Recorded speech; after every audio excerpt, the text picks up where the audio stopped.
Good evening. Welcome to another exciting edition of Sowing a Bourbon. Charlie, what are we doing tonight?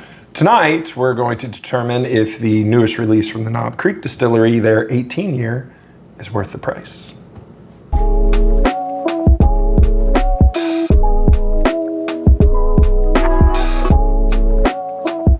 All right, Charlie, so Knob Creek 18. This is the newest release.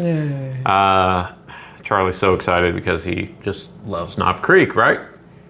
No, he's not a Knob Creek lover. I am excited to try this, though. I am too.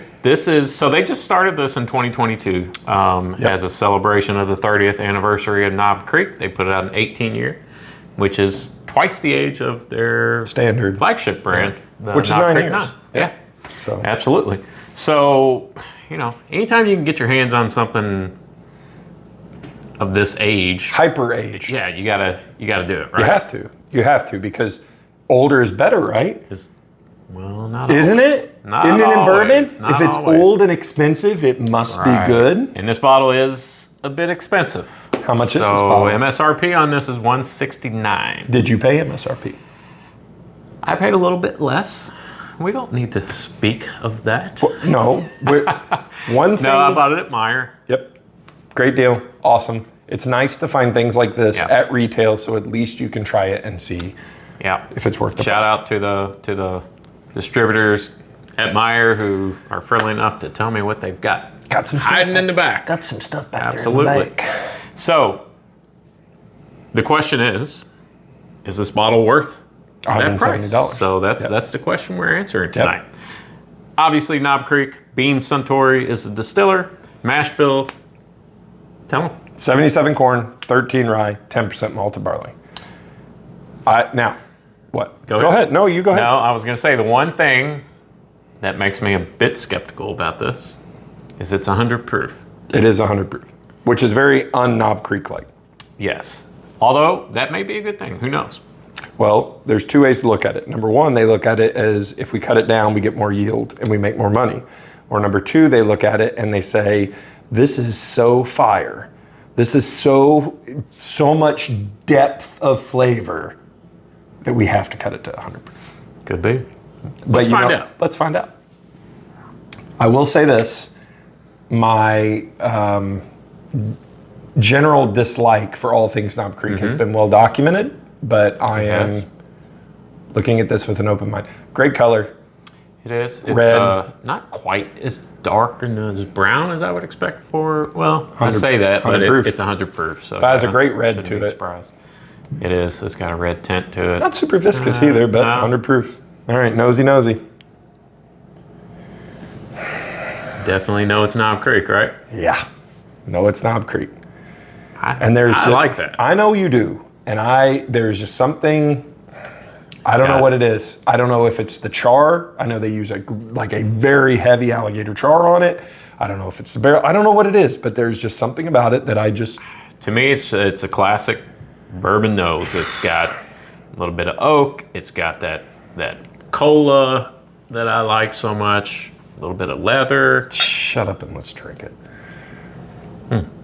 Drink. Cheers.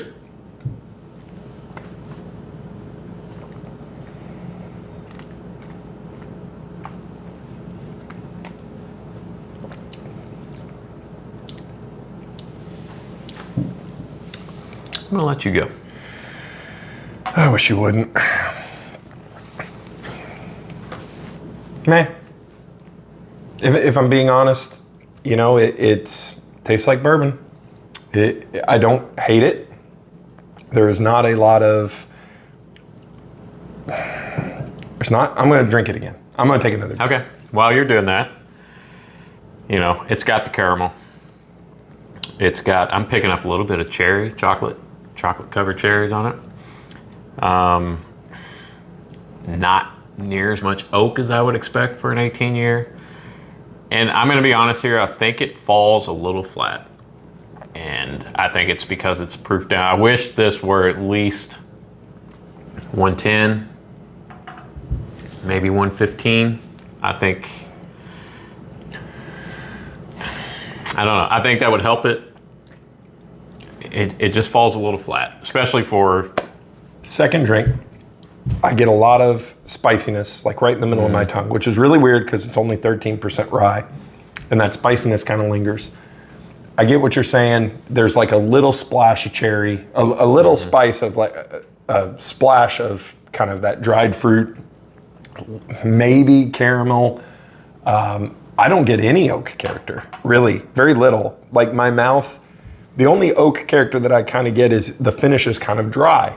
Like, I don't know, like the sides of my tongue and the roof of my mouth, it kind of dries your palate out when it's done. I agree with you. I do think it falls a little flat, and we have talked about this many times on bottles of this price that are special releases. You want them to taste special. You want them, and that doesn't mean great. That doesn't mean you drink it and you achieve enlightenment and you understand what perfect bourbon is. You want it to at least be interesting. You want it to be, your palate. To get a characteristic or something for the layman, not the sommelier and the Fred Minnicks of the world that can identify 400 different flavors. You want the average Joe to be able to open it and be like, man, that guy's a ton of vanilla. Oh my gosh, it tastes like a candy bar. This is just, Yeah, bourbon. it's on my second try, that cherry really is coming through much stronger, which I like. I like, that's a note that I really enjoy. But once again, it's... You expected more? Yeah. Yeah, more flavor, more depth of flavor, more oak, more... And maybe we're spoiled. Maybe it's us. Maybe. Because there's a lot of great bourbons out there. There's a lot of great finished bourbons out there. There's a lot of great double oak bourbons out there. There's a lot of great stuff. And an 18-year... And this is one thing, I'm glad we did this episode, and I didn't tell you I was going to do this.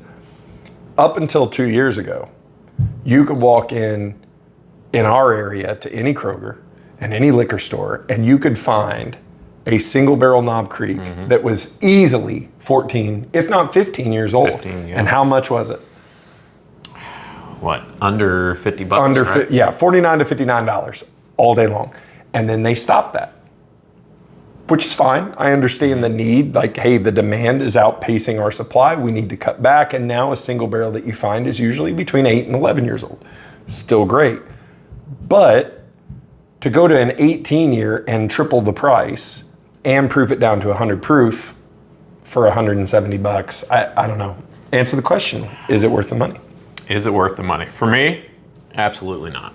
I would buy the standard knobcreek all day long over this, because it's I almost feel like the standard knobcreek has more depth of flavor And proof. than this does. More bang for your buck. Yeah. And we are not, make no mistake, we are not crapping on this bourbon. This is Not at all. bad bourbon. It's fine. It's a fine pour, and you may love it. You may love it. You may say it's the best thing ever.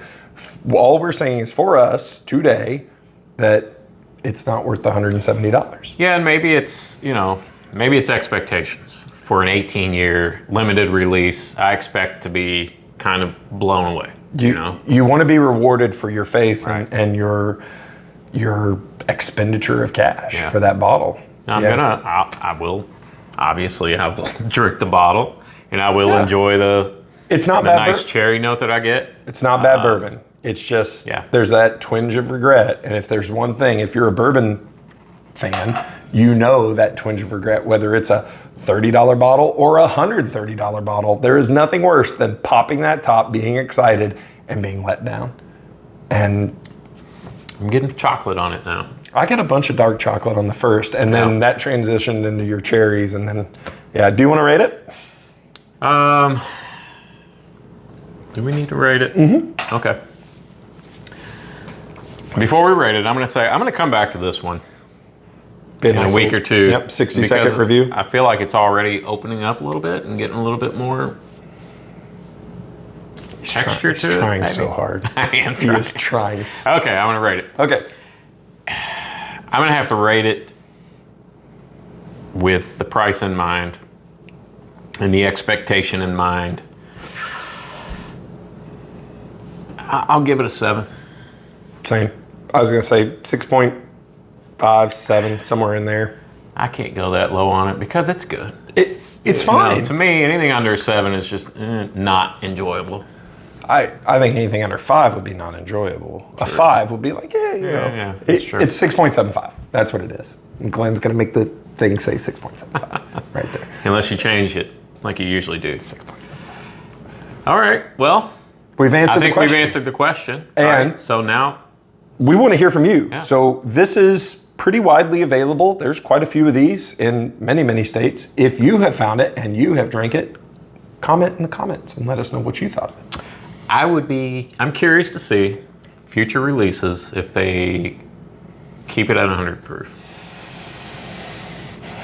Time. We'll see. Time will We tell. shall see. We shall see. Glenn, tell them what to do. Like and subscribe. As always, thank you for watching. Also, Follow us on our socials. So Into Bourbon on Instagram, So Into Bourbon on Facebook, and Glenn on TikTok at... Whiskey Realtor. That's right. And most of all, Glenn, tell them what to do. Keep your wallets loose. And then bungholes tight. Good night, everybody. Peace out. Twist and pull, Glenn. Trying to remember. What the? What'd you think, Mike? It's probably the best knobcreek I've had. But it's not great, right? No, it's a little more. It's drinkable. It's drinkable. The other ones I want to spit It's out. drinkable. Yeah. Gross. Gross. Get mustache hairs in it. Cannot wait to shave my mustache. It's awful. What are you waiting on? Rodeo. Oh, jeez. Rodeo stash. I don't want to Bottle it.